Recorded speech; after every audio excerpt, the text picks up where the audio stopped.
가수가 불렀던 세상은 요지경이라는 제목의 노래가 있었습니다.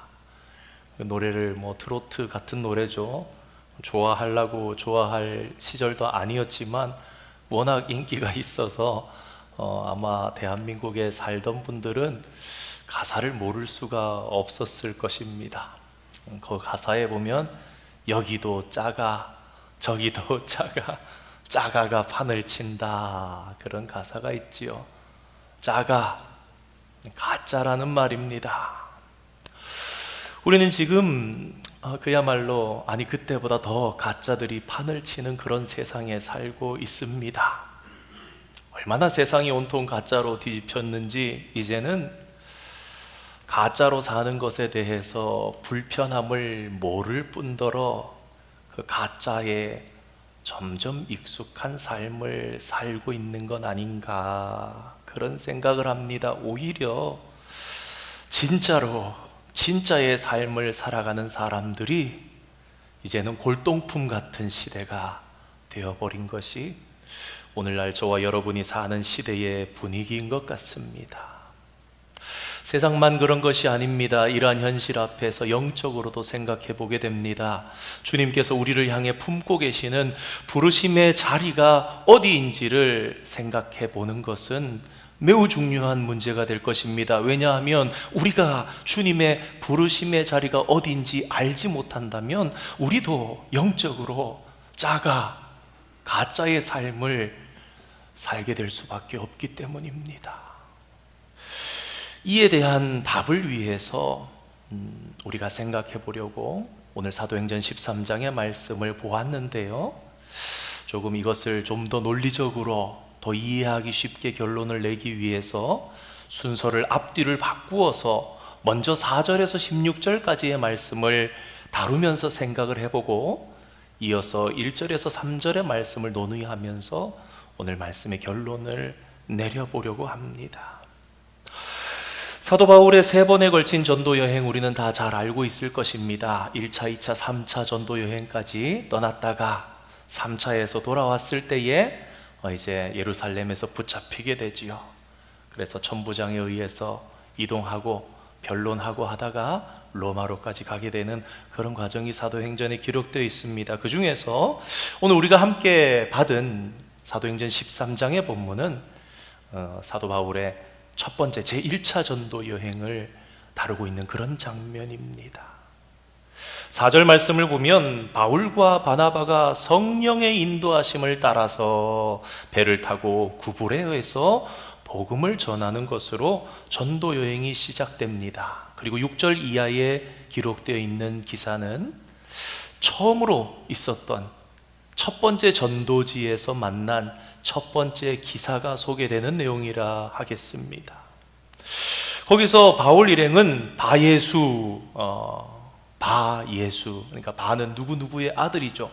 예수는 구원자라는 뜻이지요. 그러니까 바예수라는 이름, 아마 아버지가 예수겠지요.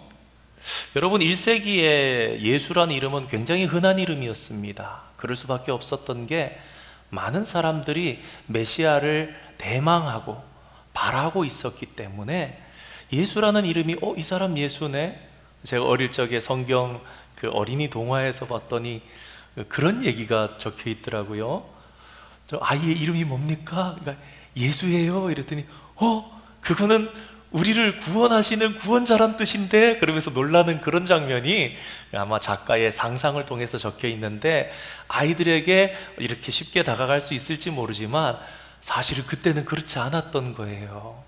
저도 장신대에서 교수님 중에 한 분이 그래서 그런 설교를 하셨던 게 기억이 납니다. 최예수, 이예수, 박예수, 오예수, 별별 예수라는 이름이 그때 다 많았는데 그 모든 사람들의 피는 검고 검은 죄의 피지만 오직 나사렛 예수 그리스도, 베들레헴에서 나신 그분의 피만이 정말 순전하고 깨끗한 어린 양의 피로 대속하는 그런 능력이 있다, 그런 말씀을 인상 깊게 조직 신학 교수님이었는데 기억에 남는 그분의 열변을 토하면서 하셨던 그런 게 생각이 납니다. 아무튼 그 예수란 이름이, 이 사람 유대인이잖아요. 그러니까 유대 출신인데 흔한 이름이었습니다. 아무튼 이 무당 바예수는, 그러니까 마술사죠. 바보라는 지역을 관할하는 종독이 이 바울 일행의 전도로 인해서 예수 그리스도를 믿으려는 분위기가 이렇게 짐작이 되자 이 일을 막으려고, 없이 하려고, 저지하려고 필사의 노력을 기울입니다. 왜냐하면 그 지역의 총독인데, 그 지역의 총독이 기독교로 개종을 한다면 무당이고 점술사고 마술사인 이 바예수의 입장이 좁아지죠. 그럼 이건 자신의 생계와 돈벌이와 직접적인 연관이 되는 일입니다. 수입을 더 이상 올릴 수 없게 되는 것입니다. 이러한 이유로 복음을 전하려는 1차 전도 여행, 첫 번째 전도지 섬에 와서 복음을 전하려는 바울 일행과 이들을 막으려는 바예수의 세력들이 이렇게 충돌을 한 거예요. 그야말로 두 세력이 진짜 쾅 소리가 나듯이 부딪히게 된 것입니다. 여러분, 누가 유리하겠습니까? 바울이 유리하겠습니까? 이 바예수가 유리하겠습니까? 그 지역에서 지금까지 살며 실세를 누리고 있었던 바예수를 중심으로 한 그 세력이 바울 일행보다 셀 수밖에 없지요. 저 어디서 온 사람들이냐? 그런데 놀랍게도 싸움의 결과는 어떻게 됩니까? 불리한 환경에 있었던 바울의 일행이 커다란 승리를 거두게 되는 것으로 오늘 성경은 우리에게 증거합니다. 사도 바울의 준엄한 책망 앞에서 무당이었던 바예수는 얼마 동안 눈이 멀어서 앞을 보지 못하게 되었고, 중요한 것은 이 기적으로 인해서 그 바보 지역의 총독이 마침내 놀라면서 예수 그리스도를 믿게 되었다라는 사실입니다. 이러한 일이 바로 가짜가 판을 치는 세상에서 참된 성도들이 나아가야 할 부르심의 자리입니다. 하나님 나라를 위해서 어떤 어려움이 있든지 어떤 반대의 세력의 도전 앞에서도 굴복하지 아니하고 영적 전투를 받아들이면서 그 전투를 힘써서 싸워나가는 것, 영적인 전투를 치열하게 치러내는 것은 모든 성도의 소명이자 또 주님이 주신 사명을 위해 마땅히 가야 하는 자리임을 우리는 이론적으로 알고 있습니다. 이러한 사도 바울의 기사에서 확인하는 진짜 신앙인의 모습은 하나님 나라의 승리를 위해 영적 전투를 벌이는 사람입니다. 우리들의 현 주소는 분명히 바예수처럼 대놓고 돈을 목적으로 사람들을 악한 길로 인도하는 가짜는 아닙니다. 그런데 중요하게 우리가 진단해 봐야 할 것이 있습니다. 그렇다고 우리는 오늘 본문의 바울과 같은 길을 걸어가고 있는가? 바예수와 같이 복음을 반대하는 사람은 아니지만, 돈에 눈이 멀어 이익을 위해서 싸우고 다투는 사람은 아니지만, 그렇다고 해서 오늘 저와 여러분은 바울과 같은 길을 걸어가지도 않는 것은 아닌가? 종종 중간에 회색지대에서 양다리를 걸치며 생존하고 있는 것 같은 나의 모습은 없습니까? 일전에 주일에 말씀을 하면서 중간은 없습니다, 대충은 없습니다, 믿든가 안 믿든가 그랬더니 어떤 젊은 집사님이 목사님 그 말씀에 너무 막 가슴이 쾅 하면서 한번 왔었다고. 저라고 쾅 안 오겠습니까? 저는 뭐 잘해가지고 뭐 담대하게 그러겠습니까? 저도 부족함을 느끼며 그렇지만 사실이니 전부를 던지든가 뜨뜻하거나 차거나 해야지. 이러한 우리의 모습과 달리 오늘 바울과 그 일행이 보여주는 진짜 신앙인의 모습은 그야말로 일사각오로 복음의 최전선에서 정말 사탄의 나라와 전면전을 치르는 그러한 모습입니다. 내가 복음을 부끄러워하지 아니하노니 이는, 그러면서 복음 하나님의 능력이 된다, 사도 바울의 그 고백 앞에 정말 부딪히게 될 때가 많습니다. 내가 믿는 복음과 바울이 믿는 복음 다른 것인가? 왜 이런 차이가 나타나는 것인가? 많이 점검해 보는 게, 그게 진짜 하나님이 내 자랑인가, 내 삶에? 진짜 하나님이 내 능력인가? 하나님이 내 삶의 진짜 능력이라면 복음은 능력이 될 수밖에 없는 것입니다. 사도 바울은 하나님 나라를 세우는 일을 위해서 사람들을 어둠의 세력으로부터 빼앗아서 주님 앞으로 인도하기 위해서 그야말로 나의 목숨조차 귀한 것으로 여기지 않으면서 표대를 향해서 앞만 보고 가는, 뒤는 없는 그런 삶을 살아가면서 생애를 던집니다. 이것이 바로 가짜들이 판을 치는 세상에서 반드시 사수해야만 하는 진짜 신앙인, 진짜 성도의 모습입니다. 영적인 전투는 하나도 없이 바예수처럼 세상에 돈에 이익에 있으면서 힘 있는 삶을 사는 것이나, 영적인 전투는 실종된 채로 회색지대에서 누리는 편하고 안전한 삶, 그러면서 잘 나가는 삶도 그리스도인에게는 전부 가짜입니다. 우리는 이제 이런 삶에 지쳐 있습니다. 우리가 원하는 바가 이루어지지 않아서가 아닙니다. 곰곰이 생각해 보면 내 심령 안에서는, 나의 영혼은 이러한 양다리를 걸치면서 살아가는데 지쳤다라고 나에게 얘기를 합니다. 세상과 신앙세계, 이랬다가 저랬다가 넘나드는 이중적인 삶이 계속되는 사이에 우리의 깊숙한 영혼의 내면은 점점 지쳐가고 생명을 잃어가고, 이제는 잘못된 것인지 제대로 된 것인지도 모르고 살아가는 그런 모양은 되지 않았습니까? 가짜와 진짜 사이를 왕복하면서 우리의 심령이 여름 가뭄에 논바닥이 쩍쩍 갈라진 것처럼 갈라져 있지는 않습니까? 그렇다면 여러분, 이런 가짜의 삶에서 돌아서야 하지 않겠습니까? 우리가 잊지 말고 생각해야 할 것이 있습니다. 사랑하는 성도 여러분, 우리의 인생은 길지 않습니다. 얼마 남지 않았습니다. 이렇게 우물쭈물 하다가 언제 보면 생애 끝자락, 아이쿠야 이제 다 됐구나. 노벨상까지 수상했던 조지 버나드 쇼의 묘비에는 이런 말이 쓰여 있다고 합니다. 우물쭈물 하다가 내 이럴 줄 알았다. 이런 말을 이러한 회색지대, 이러한 신앙생활에 적용해 보면 어쩌면 많은 성도들의 묘비에 나중에 이런 글이 남겨질 수 있을 것 같다는 생각을 해봤습니다. 가짜와 진짜 사이를 오가다가 내 이럴 줄 알았다. 엘리야가 그런 얘기를 하죠.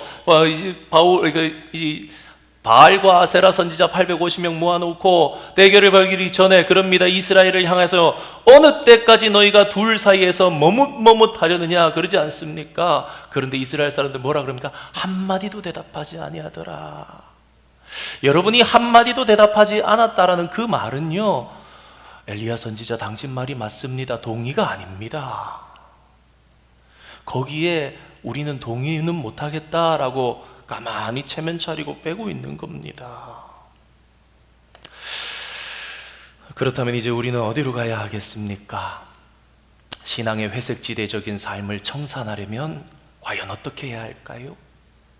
이것을 위해서 우리가 가장 먼저 해야 할 것은 진단입니다. 문제의 원인 규명을 해야 한다는 것입니다. 왜 이렇게 사도 바울처럼 영적 전투를 하는 이들을 찾아보기가 힘든 것일까요? 없는 것은 아니지만 교회 안에 생각보다 많지 않다라는 것을 우리는 느낍니다. 그 이유는 오늘 생각해 볼 것은 이것입니다. 사도 바울과 달리 우리는 배를 띄우지 않고 배를 정박시켜 두고 있기 때문이라는 것입니다. 다시 말해서 오늘 말씀을 심플하게 단순화시켜 본다면 진짜 신앙과 가짜 신앙의 차이는 무엇이냐? 배를 띄웠느냐, 배가 정박해 있느냐, 그 차이라는 것입니다. 전도에 대해서 지도자적이기도 하고 여러 교육들을 가봅니다. 그 중에서 가장 인상적이고 가장 저기했던 것 중에 하나 이겁니다. 나가면 있고 안 나가면 없다. 전도, 나가면 열매가 있고 안 나가면 열매가 없다라는 것입니다. 사실이지 않습니까? 그러면서 또 하나 중요한 건 내가 교회에 데려온 것만 전도가 아니라 못 데려와도 전도라는 거죠. 사실은 주님께서는 그 못 데려와도 그 전도했던 그 전도를 기억하고 계시고, 또 뭐 고구마 전도왕처럼 익어서 푹 찔리면 또 그분이 또 교회 가시는 거 아닙니까? 예수 믿는 것 아닙니까? 4절 말씀을 한번 주목해 보시기 바랍니다. 사도 바울 일행은 배를 어떻게 합니까? 정박해 두지 않습니다. 두 사람이 성령의 보내심을 받아 실루기아에 내려가서 거기서 배를 타고 구브로로 가서 오늘 읽지는 않았습니다만 13절 말씀에도 보면 바울과 및 동행하는 사람들이 바보에서 배를 타고 밤빌리아에 있는 버가에 이르니 또 배를 타고 밤빌리아 버가로 가는 겁니다. 14절에도 이어서 말합니다. 그들이 버가에서 더 나아가 무엇을 말씀하고 있는 것입니까? 사도 바울의 일행이 끝없이 주님의 부르심의 자리에 발견하며 사명에 순종하며 복음이 필요한 사람들에게도 나아가고 또 나아가고 또 나아가는, 그를 위해서 배를 띄우고 또 띄우고 중단 없이 배를 띄워서 항해를 하는 것입니다. 항해를 하는 삶, 항해를 하지 않는 삶은 모험도 없는 것입니다. 이 항해가 쉬운 걸음이라면 이런 구절은 우리를 불편하게 하지 않을 것입니다. 오늘날 교회 안에 이런 항해가 쉬운 걸음이라면 다들 배를 띄우고 나갈 것입니다. 만약에 이런 배를 띄워서 정말 보는 것이 진귀한 볼거리가 있고 체험거리가 있는 나라들을 구경하는, 관광지를 구경하는 그런 것과 같은 것이라면 사람들마다 교회에 꽉꽉 차고 배를 타고 가고 또 배를 타고 나가면서 더 나가겠다고 하면서 신나하는 그런 말씀이 될지도 모릅니다. 그러나 성도 여러분, 우리가 잘 아는 것처럼 사도 바울 일행이 가는 길은 그런 편하고 행복한 여정이 아니었습니다. 돌에 맞고 싸우고 배가 파손되고 광풍을 만나고,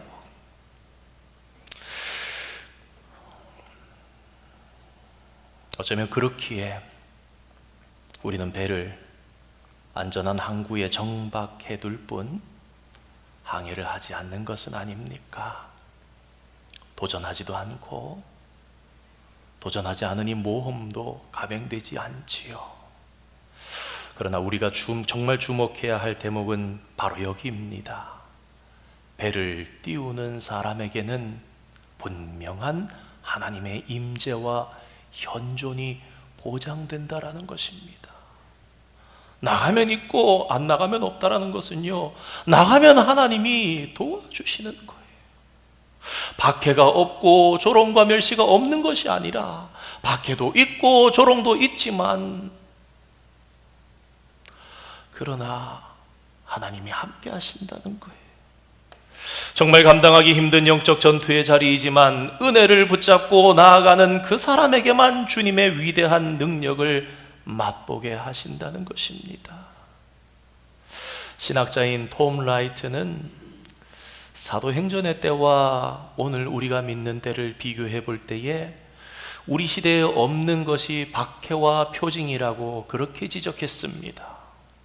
사도행전의 때와 달리 우리의 시절에는 박해가 별로 없습니다. 미움을 받지도 않습니다. 그런데 표징과 놀라운 일도 거의 없습니다. 거리를 뛰어다니면서 나를 하나님께서 고쳐주셨다고 그렇게 말하거나 그렇게 증거하는 사람도 없습니다. 정말 80년대, 70년대, 아니 90년대까지만 해도 시골 마을들에도 보면 언제 어떤 목사님 방문하셨는데, 언제 어느 선교사님 방문하셨는데 다리 저던 자가 제대로 멀쩡하게 되었다, 치유받았다, 귀신이 떠나갔다, 그런 일들을 간증하고 그렇게 살아갔습니다. 그런데 어느 날 그런 일들이 없습니다.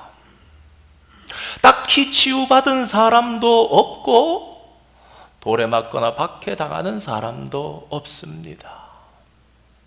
배를 띄우지 않으면 고난은 없습니다.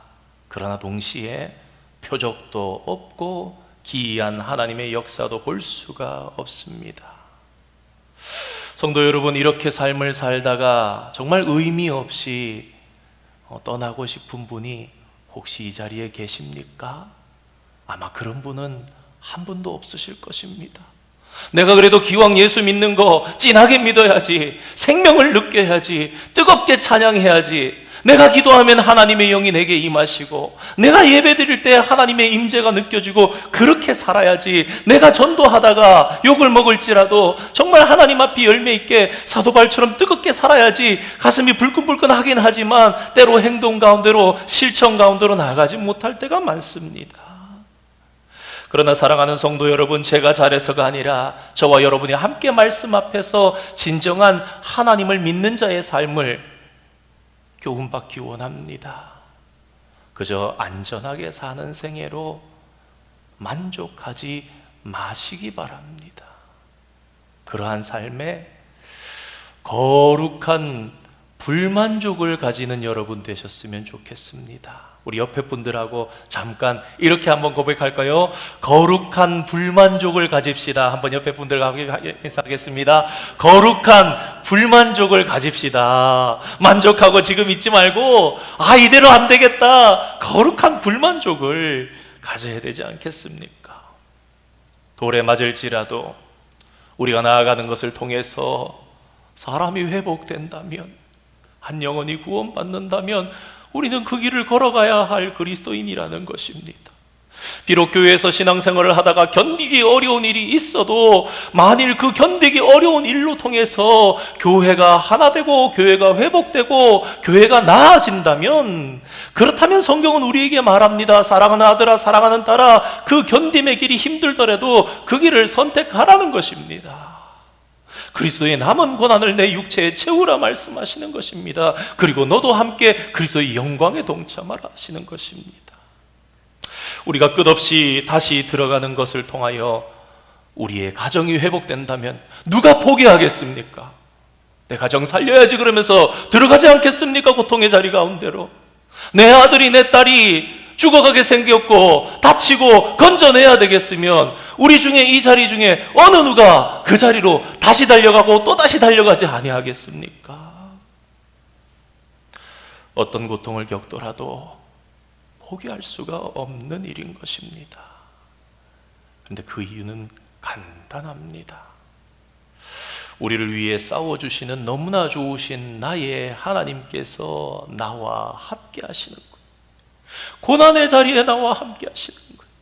스데반은 고난의 자리에서 하늘 보좌를 보는 거예요.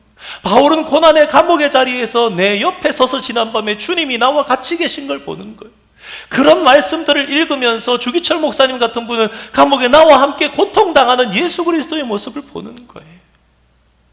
승리하는 삶이란 최상의 안전을 누리는 생애가 되는 것이 아닙니다. 최상의 안전을 누리게 되는 삶을 위해서 우리는 신앙생활하고 교회 다니는 게 아닙니다. 주님의 부르심을 따라서 영적인 전사로 영적 전투의 삶을 한 마음으로 힘써 나가세. 힘써 나가기에도 그런데 난 누구 때문에 마음이 상했어. 난 누구랑 다퉈가지고 나는 1부 갈래. 나는 이제는 2부 예배 갈래. 그 사람 못 보겠어. 불편해. 주님의 마음을 생각해보면 그게 아닌데, 영적 싸움의 자리를 생각해보면 그게 아닌데, 영적 전사로 살며 주님을 누리는 생애가 되라고, 그렇게 할 때 불편해도 무엇을 우리가 느끼고 받게 됩니까? 주님을 풍성히 맛보면서 사는 생애다. 작은 예로 교사를 하면요, 교사를 하면서 어린 아이들을 보면서 하나님의 마음이 깨우쳐주는 거예요. 이 부족함이 나는 얼마나 부족할까? 그 자리를 통해서 은혜도 받게 되고, 지금까지 우리가 진짜를 가장한 가짜로 살아온 이유를 잠시 진단해 봤습니다. 배를 안 띄워서 겉으로 볼 때는 진짜 같지만 진짜 같은 가짜로 산 것입니다. 우물쭈물해서 여기까지 시간이 지체되며 온 것입니다. 아쉽지만 지나간 삶은 어쩔 수 없지요.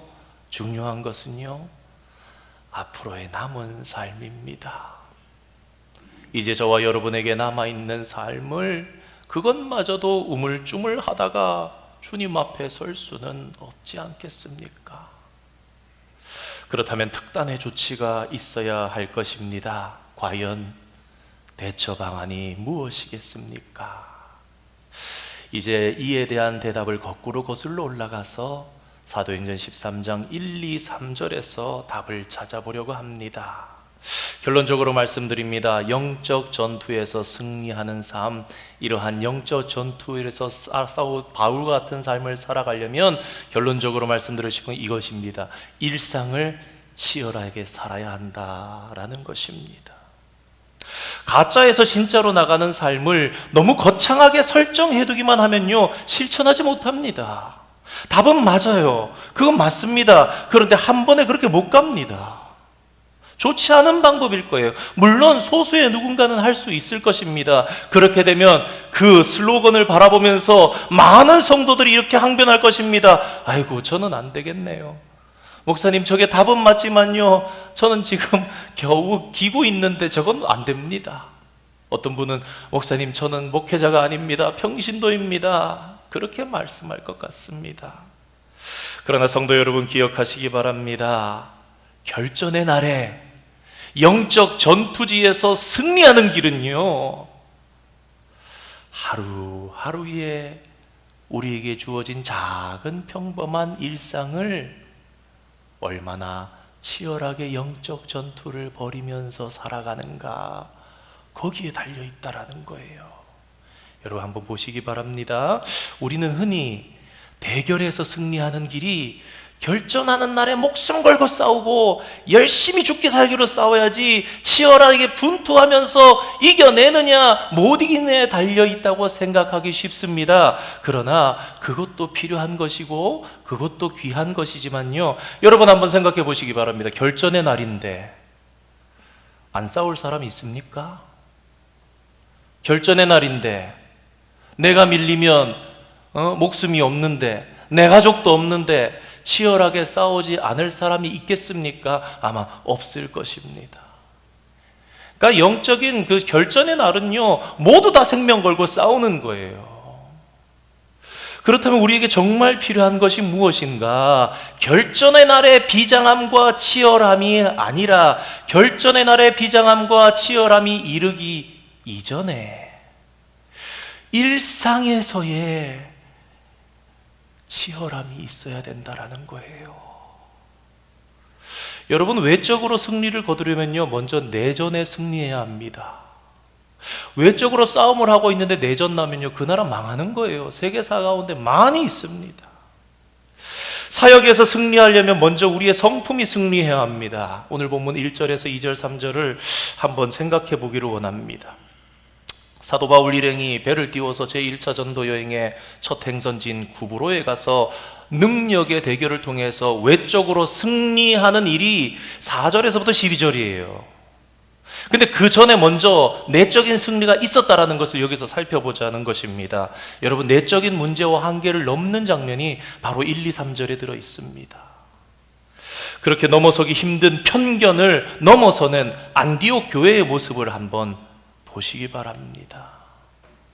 안디옥 교회는요, 5사람의 대표자가 있었는데 그 5사람은 바울과 바나바, 그리고 니게르라 하는 시므온, 구레네 사람 루기오, 그리고 헤롯의 젖동생 마나엔이라고 소개합니다. 근데 이 니게르라 하는 자는 검은 자라는 뜻으로 흑인입니다. 구레네 사람 루기오는요, 사도행전 11장 20절 말씀에 근거해 보면 흩어진 헬라파 유대인을 의미합니다. 히브리파 유대인과 헬라파 유대인들이 다툼이 있었잖아요, 초기에 보면. 거기에 마지막으로 헤롯의 젖동생 마나에는 누구입니까? 정치적인 고위 간부입니다. 이러한 말씀이 우리에게 무엇을 말하고 있습니까? 출신 성분이 이렇게나 다양한 사람들이 그런 사람들로서 지도자뿐만 아니라 모든 성도들이 이루어져 있는 안디옥 교회가 하나 되어 조화를 이루어낸 하나님의 참된 교회가 되었다라는 것을 얘기해 줍니다. 안디옥은 지역의 특성상 바다가 가깝고 대륙과 또 이스라엘을 연결해주는 그러한 곳에 있었습니다. 국제적인 장소에서 이동해온 사람들이 많이 있었습니다. 이러한 이유로 1절 말씀에 소개된 다양한 이름들은요, 그 다양한 출신 성분과 이름을 통해서 오히려 우리에게 참으로 아름다운 그림을 연상하게 합니다. 다양한 영역의 사람들이 모여서 하나 되어 살아가고 있는 모습을 나타내는 거예요. 그들이 바울과 바나바를 파견하는 전도 여행으로 보내는 이런 사역은요, 먼저 안디옥 교회가 하나 되지 않고서는, 내적으로 하나 되지 않고서는 이루어질 수가 없는 일입니다. 게다가 바나바와 바울이 누굽니까? 안디옥 교회 설립자입니다. 목사와 부목사예요. 바나바가 목사고 바울이 부목사입니다. 이 일을 통해서 바울이 나중에 인정받게 되지요. 그들은 세상과 영적 전투를 치르기에 앞서서 이처럼 일상을 치열하게 살아냈던 것입니다.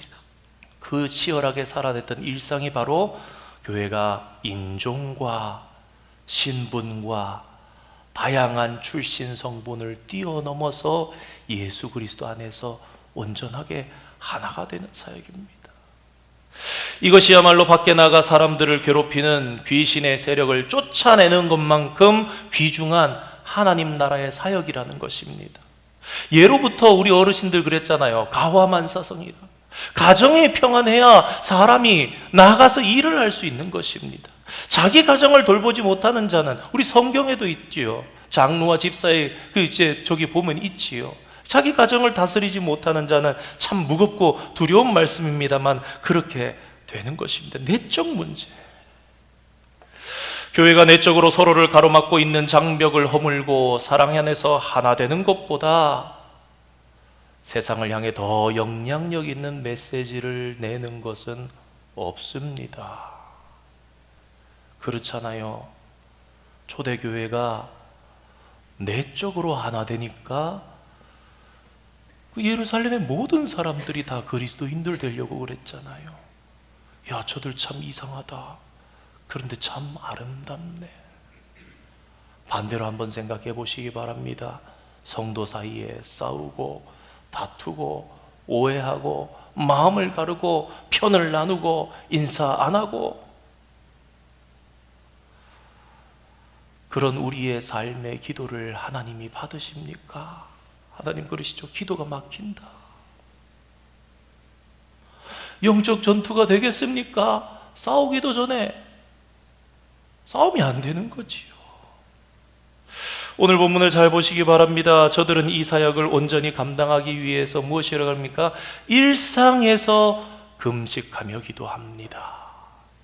그런데 오늘 본문을 잘 보면요, 금식하고 또 금식하는 말이 2절, 3절 이렇게 나오는 것 같아요. 무슨 말이냐? 금식이라는 단어를 2번이나 사용하면서 강조하는 것입니다. 무엇을 의미하는 것입니까? 그냥 기도가 아니라는 것입니다. 금식 기도, 먹을 것을 거절하며 치열하게 하나님 앞으로 나아가는 기도였다라는 것입니다. 우리 성경이 가르치는 금식 기도가 무엇입니까? 목숨 내놓는 기도 아닙니까? 하나님, 저 죽음을 각오를 하고 하나님 간구합니다. 응답 주세요. 해결해 주세요. 그거 아닙니까? 모든 세상적인 힘의 근거들을 다 뒤로 하고 하나님만 전폭적으로 붙잡고 나아가는 자리에서 그들은 하나됨을 이루었고, 마침내 성령의 응답하심 속에서 그 안디옥 교회의 가장 중요한 지도자인 바울과 바나바를 선교지에 보내는 것을 결정하게 된 거예요. 어렵게 생각할 거 없습니다. 우리 교회가 열심히 기도하고요, 전영광 목사하고 유나원 전도사를 선교지 보낸 거예요. 그러면서 어이쿠 우리 어떡하지? 그런 걱정을 했던 것이 아닙니다. 교회가 흔들리지 않았습니다. 그렇다면 여기에서 금식이라는 것은 영적 전투라는 말의 다른 표현인 셈이 되는 거죠. 이렇게 치열한 일상에서의 삶이 있었기에 바울과 안디옥 교회는 위대한 하나님의 역사의 통로가 될 수 있었던 것입니다. 다시 한 번 더 강조합니다. 대적을 제압하는 영적 전투에서 이기려면 일상의 치열한 영적 전투에서 승리해야만 한다라는 것입니다. 여러분, 영적 전투에 배를 띄우는 삶에 너무 거창한 거 하지 마십시오. 나의 오늘 하루하루의 삶 속에서 다가오는 도전, 작은 선택의 문제들을 영적으로 민감하게 살피시고 허투루 넘기지 마시고 싸우시기 바랍니다. 그게 배를 띄우는 삶이라는 것입니다. 그게 영적 전투를 위한 엄청난 준비가 된다라는 것입니다. 사랑하는 성도 여러분, 악의 세력과의 능력 대결에서 진정으로 이기기를 원하십니까? 그렇다면 우리는 먼저 우리 자신을 단속하면서 우리 내부에 있는 적을 잡아야 합니다. 내면에서부터 승리해야 합니다. 우리 아메리칸 인디언들에게 구전으로 전해 내려오는 조상들의 명언 중에 하나가 진짜 적은 내 안에 있다, 그런 말이라고 합니다. 내부에서 승리하는 방법은 무엇입니까? 먼저 하나님과의 수직 관계에서 장엄한 패배를 경험해야만 외부의 적들로부터 승리할 수 있습니다. 무슨 말이냐? 먼저 하나님 앞에 나는 어떻게 해도 안 된다라는 토탈 서렌더라 그러죠. 전적 포기. 하나님 앞에. 그럼 어떻게 됩니까? 나는 안 됩니다. 하나님은 되십니다. 거기서부터 시작이라는 것입니다. 일상에서 치열하게 전투하는 것 없이 결전의 날에, 마지막 날에 위대한 승리를 꿈꾸는 것은 세상적인 말로 그야말로 요행을 바라는 삶의 모습일 뿐일 것입니다. 그러므로 성도 여러분, 우리 일상에서 오늘 또 오늘 속에서 만나는 작은 일들을 소홀히 여기지 말고 분투하는 성도가 되시기를 바랍니다. 진짜 영적인 삶을 사는 분들은 경험하셨을 거예요. 신앙생활이 살얼음 위를 걷는 것 같아요. 경건한 삶이 조금 저기 하면 깨질 것 같은 그런 거룩함을 느끼면서 주님의 도우심을 간구하면서 얼음이 깨지거나 내 발이 빠지지 않는 삶을 아마 경험해 보신 분들은 아실 것입니다. 작은 문제라도 붙잡고 왜 그랬을까? 왜 이렇게 됐을까? 주님께 묻고 싸워야. 여러분, 예수님 뭐라 그러십니까? 작은 일에 충성할 때에 큰 일 맡기시는 분이시잖아요. 내가 작은 일에 충성하였으니 더 큰 나의 일을 맡기고 주인의 즐거움에 참여하리라. 그러므로 결전의 날 위대한 승리를 쟁취하고 싶으시다면 사소한 작은 일에서부터 목숨 거는 영적인 싸움을 치열하게 싸워나가는 그런 성도가 되어야 하는 것입니다. 주어진 오늘을 저와 여러분이 그런 시간으로 채우시고 힘써 나아갈 때에 우리는 위대한 사역, 위대한 선교, 그리고 하나님의 기적을 보게 될 것입니다. 일상의 부르심에서 영적 전투의 부르심에 충실한 삶을 사시고 위대한 사역의 자리로 부르심을 받는 그런 오늘날의 성도, 하나님 기뻐하시는 성도, 가짜 성도가 아니라 진짜 성도 되시는 저와 여러분 되는 축복이 있기를 주님의 이름으로 축원드립니다. 우리 잠시 찬양 하나 하겠습니다. 우리 아까 했던 찬양